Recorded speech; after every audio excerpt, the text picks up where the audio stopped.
Macmillan Audio presents Invisible City by Julia Dahl. Read for you by Andi Arndt.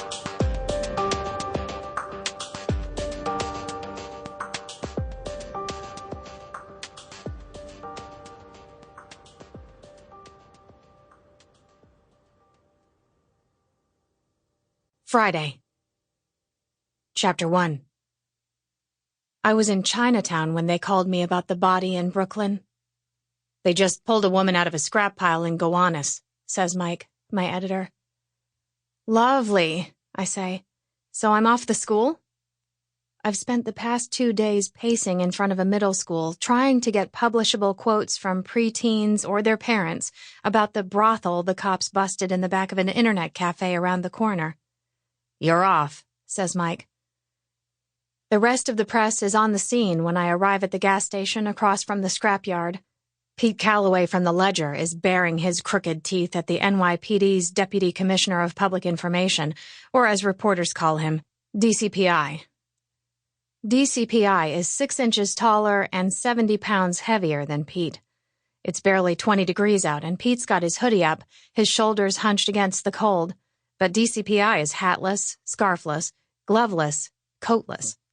His uniform jacket collar is pulled up, 2 inches of starched wool blend against the icy wind.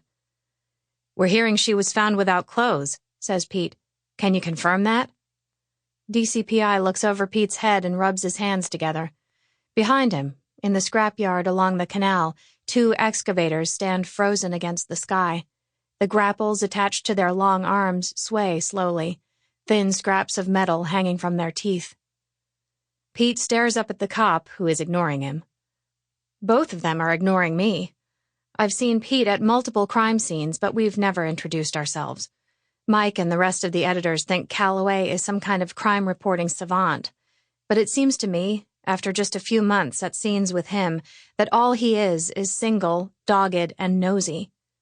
I catch his eye and smile a smile I mean to indicate camaraderie, but he doesn't respond. Drew Myers from Channel 2 slides up, cashmere coat to his shins, leather gloves, wine-colored scarf. DCPI loves him. Drew, he says, grasping his hand like an old friend. Cold enough for you? Says Drew. DCPI's ears are absurdly red.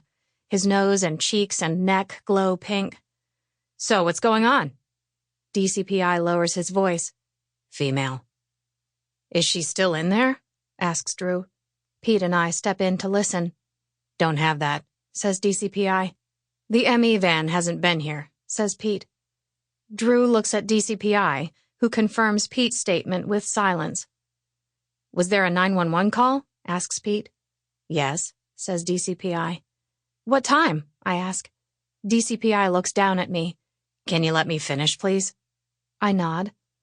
A call came into emergency services this morning, reporting that workers loading a barge on the canal had found what they thought was a female body. We are in the process of determining identity. It's definitely female? Asks Pete. DCPI nods. Drew furrows his brow, doing a good impression of someone empathizing. He folds his notebook shut, though he didn't write down a word of what DCPI said, shakes the cop's hand, then turns and walks to the Channel 2 van, his coattails flapping behind him. DCPI stays put, and so do I.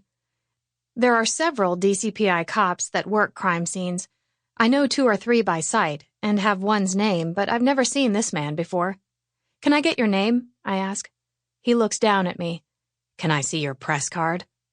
I dig my stiff fingers, exposed by the fingerless gloves that note-taking necessitates, into my coat, and manipulate the laminated New York Tribune badge from beneath several layers of clothing. My skin scrapes against the metal zipper as I pull it out and present it. You don't have a press card. He's talking about the official credentials that the NYPD gives to reporters. If you want the press card, you have to submit 6 articles with your byline on them that prove you cover spot news in the city and routinely need to get past police lines. The card doesn't actually get you past police lines, but it gives you a small measure of legitimacy in the eyes of whichever DCPI you're dealing with. I applied for the card right before Thanksgiving, but I Sample complete. Ready to continue?